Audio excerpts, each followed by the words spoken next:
kowa ya zo filin DJ rangaji, mata maza a gaban DJ kar mukaji, liyo rawa ta kun zamani bangaji, safin salo suna na rawar mu bangaji.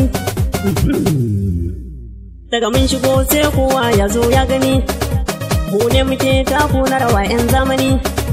Daga nai haka na san an gani, dan gaske na yi masoya na yi farin jini.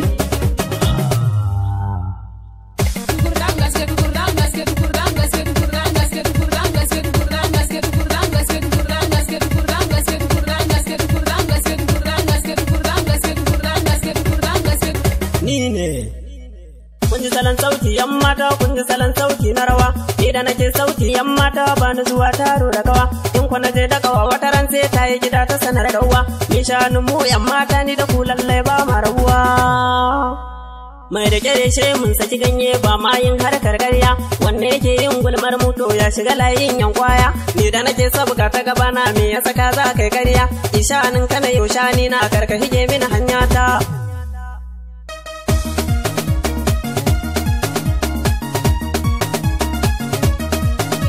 Mata sama da lokuta so tukur dan gaske ni dai ku bar ni bangaren harkar waka.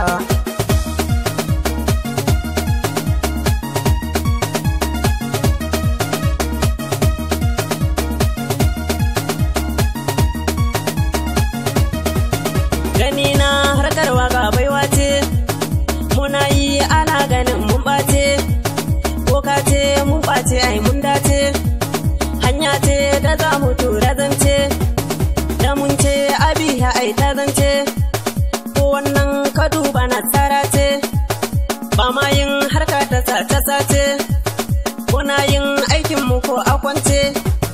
Na dawo tukur dan gaskiya na zo, duk wannan baya suna ya bar ni bangaren harkar waka. Waka ce rayina, ita na sa gabana, ko a dare ko rana, na shiga layin kauna. Na rike tarbiyya na, ko da me zagi na, ba ni saka yarana, zan nuna mishi kauna, sai dai yayi mini barna, kun jiran ra'ayina, na kutu kura dan gaske masoya.